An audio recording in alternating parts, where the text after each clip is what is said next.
I never imagined a peaceful night in my own neighborhood would twist into something that felt ripped straight out of a thriller. Yet there I was, wrapped in my blanket, drifting between sleep and dreams, when everything changed in a heartbeat. My Camaro, the car I'd poured years of sweat, patience, and obsession into, was gone. Just gone. And what made it worse wasn't that some faceless stranger had taken it. No, it was Karen's son. Yes, that Karen. The infamous HOA tyrant who had cornered me just weeks ago over a few overgrown blades of grass. The night had started out perfectly ordinary. I'd parked the Camaro in my driveway, the engine's low purr still humming in my ears like a song. I locked the doors, double-checked the alarm, and climbed into bed feeling content. My neighborhood was quiet, safe, predictable. But at 3:17 a.m., everything shattered. A piercing siren ripped through the silence, followed by the unmistakable squeal of tires tearing down the street. My heart lurched into my throat. I stumbled to the window, half expecting to see some random chase on TV. But this wasn't TV. This was my street. And my Camaro wasn't there anymore. My stomach turned to stone. No way, I whispered, as if saying it out loud could undo it. But deep down, I already knew exactly who was behind that wheel. Karen's son. The kid with the reckless streak she always ignored. He'd pulled stunts before, but stealing a neighbor's car in the middle of the night? That was a new level of bold. Hands shaking, I grabbed my phone and called the police. Yes, my Camaro. It's been stolen. I know who might have done it, I said, my voice trembling so badly the words barely made sense. By the time I hung up, the adrenaline was pounding through my veins, my thoughts ricocheting between fear, fury, and disbelief. I thought of every late night spent polishing that car, every dollar I'd poured into restoring it. And then I pictured Karen's smug, self-righteous grin. My blood boiled, time blurred after that. Hours slipped by like minutes, minutes like hours. But the gut punch came later. I turned on the news expecting a routine report. Instead, there was a live traffic stop on TV, flashing lights, reporters shouting. And there he was, Karen's son, handcuffed in the back of a patrol car, caught on camera like a scene out of a bad reality show.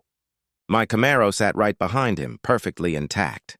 I didn't know whether to laugh, cry, or scream. I slumped back in my chair, heart hammering, mind spinning. How had this escalated so fast? How had all of it happened right outside my house while I slept? I couldn't stop replaying it in my head. My Camaro, my pride, my project, gone in a blink. But what chilled me most wasn't the theft itself. It was how he'd managed to get it.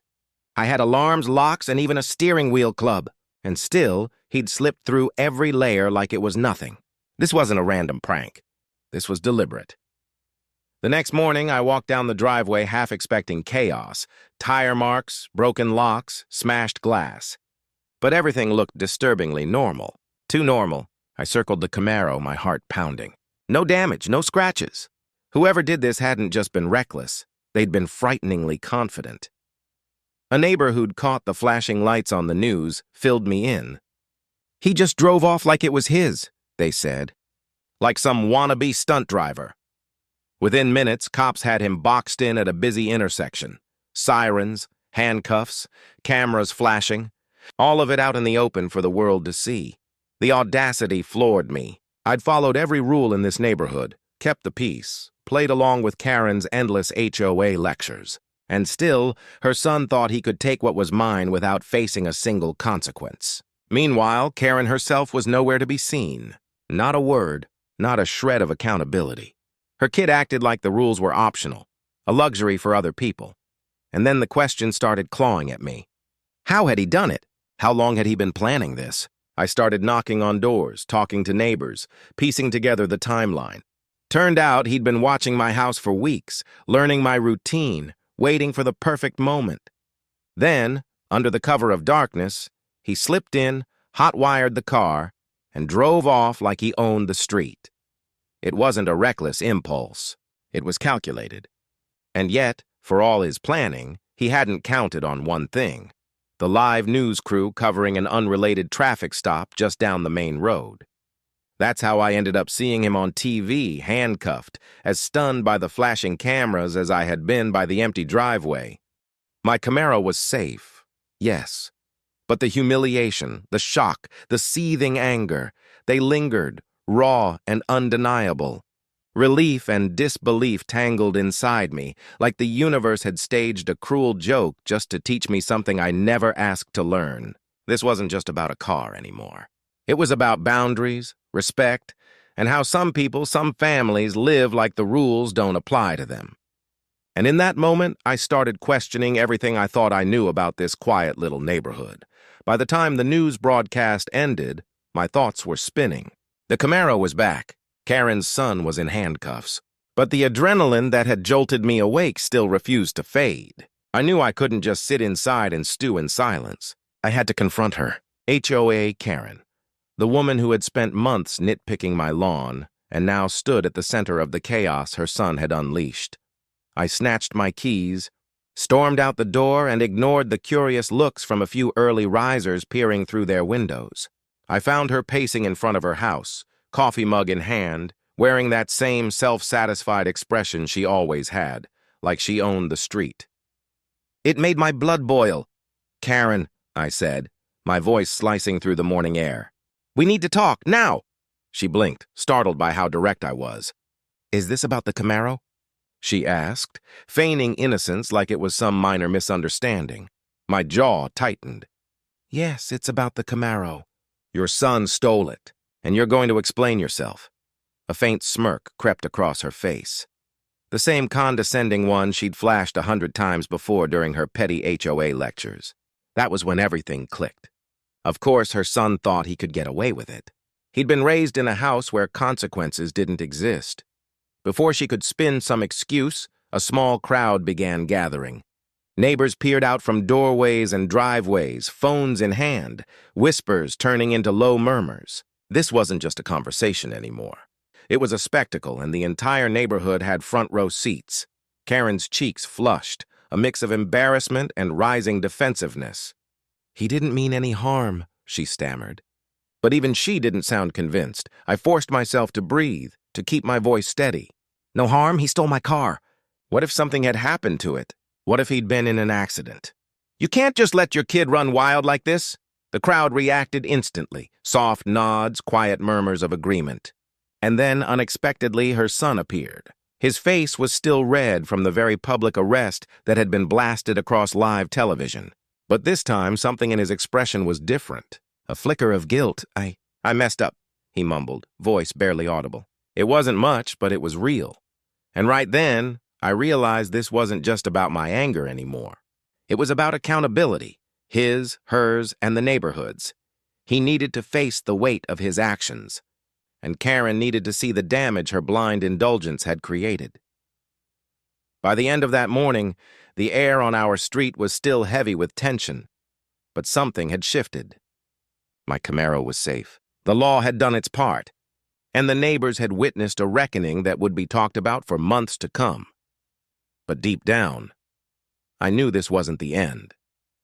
This wasn't just a one-night fiasco. It was the beginning of a change. I spent the next few hours back in my driveway, carefully inspecting every inch of the Camaro. Every shine of the chrome, every line of the paint, it was like reconnecting with a friend who'd been ripped away and returned. But no matter how clean it looked, there was an unease I couldn't scrub off. That car had been violated, and that violation lingered like a shadow I couldn't shake. Then the calls started. Friends, family, neighbors, even people I hadn't talked to in years, reached out after seeing the news. The footage had gone viral. Social media was flooded with clips of Karen's son in handcuffs, my Camaro in the background, and the stunned reactions of everyone who'd watched the drama unfold. People were tagging me, commenting, and sharing their outrage and disbelief. I had accidentally become the main character in a neighborhood scandal. But the biggest surprise came a week later. The local HOA board called an emergency meeting. I expected the usual talk about regulations or some passive-aggressive complaint about how much attention this incident had brought. Instead, they announced a formal investigation into Karen's conduct, and more specifically, how she'd allowed this to happen under her own roof. Apparently, that viral video had opened the floodgates. Multiple neighbors had filed complaints, some finally admitting they'd long suspected Karen's household encouraged reckless behavior. And just like that, the tables turned. The woman who had spent years enforcing rules was now the one under a microscope. What shocked me even more was her son. After the initial humiliation wore off, something changed in him. He started showing up to neighborhood meetings. He apologized to me, sincerely, and even to other neighbors he'd wronged. He offered to help with small community projects. It was like watching a wall crack and light pour through. For the first time, he wasn't acting like someone who thought the world owed him a free pass. He was facing reality. And as strange as it sounds, I respected that. Sometimes chaos does what lectures can't. It forces growth. In the end, the Camaro remained mine. Karen's iron grip on the neighborhood slipped, and the entire incident became a cautionary tale whispered at barbecues and HOA meetings. But more than that, it became a story about consequences, respect, and how quickly entitlement unravels when the world stops looking away. I never thought a quiet night would lead to a viral car theft, a live TV arrest, and a neighborhood reckoning. But here I was, having lived it. And if you think this was just a story about a car, trust me, it was about much more than that. Wow. Even now, it feels surreal.